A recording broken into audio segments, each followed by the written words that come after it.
I talked in my last video about how coming out as poly or being in a throuple is harder for me than coming out as gay.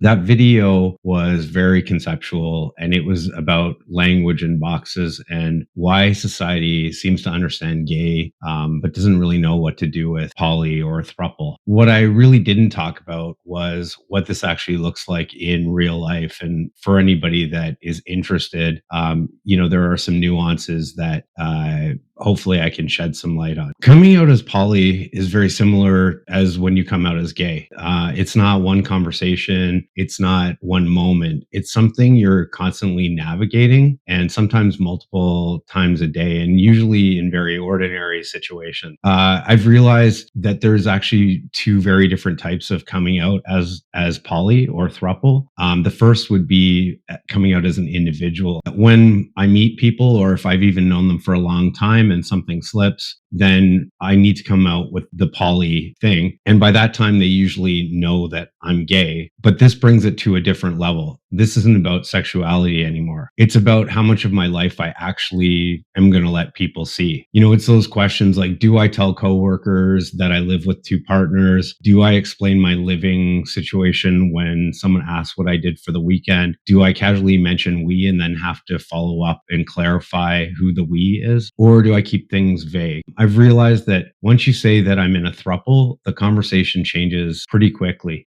People aren't just listening, they're now evaluating and even judging. So sometimes I edit myself. I'll simplify stories and I'll avoid details just to keep all of those emotions at bay. And it's not because I'm ashamed, but it's because I don't always feel like answering questions that I didn't invite. The second kind of coming out that happens is when we're together. And honestly, this one can be even harder than when I'm on my own. This is the everyday stuff, like going to the grocery store or walking down the street, getting a haircut or travel, checking into a hotel. These are all things that couples and even gay couples can do day to day without anybody even blinking. But when the three of us are out together, people notice. And the inevitable always happens, which is that somebody always asks the question, oh, how do you know each other?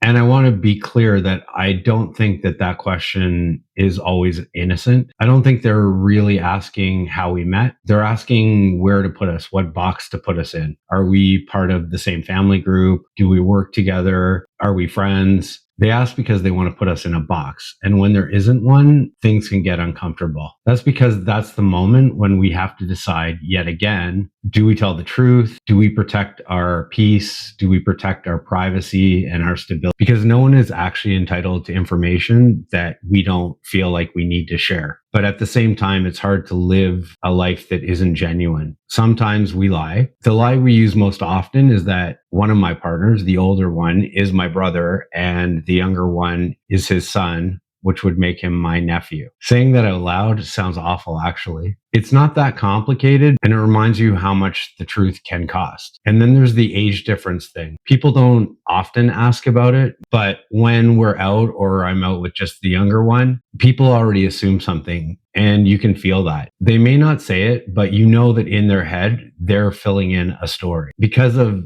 gay, poly, and age gap, that story isn't always generous. It's about coming out in a world that already likes to see the worst rather than just accepting love for what love is. It adds a whole nother layer of judgment and criticism and sometimes even disdain. This is what makes you even more careful and more selective about who you tell and what you tell them. So what does authenticity actually mean? And how do we live our life genuinely? We get feedback all the time that we're an example of how a poly relationship can work really well. And we get told that we should just be honest and tell the truth. But honesty comes at a cost. Being authentic doesn't mean you have to tell everybody everything. It means choosing honesty where honesty matters. And sometimes it means choosing safety and simplicity when it doesn't. The hardest part of coming out as a throuple isn't judgment. It's the constant decision making that we face on a day-to-day basis. It's in every day and every interaction. Do I explain? Do I deflect? Do I simplify? Or do we tell the truth and face the potential impacts of those truths. We don't always know who we're talking to and what their views are. Some people think what we have is amazing, and others think, quite frankly, that it's disgusting. And that's the part people don't see. That's what living the throuple life can actually be like. I know this is a fairly heavy topic, but I think it's worth noting, and I'm really glad you stuck around if you made it this far.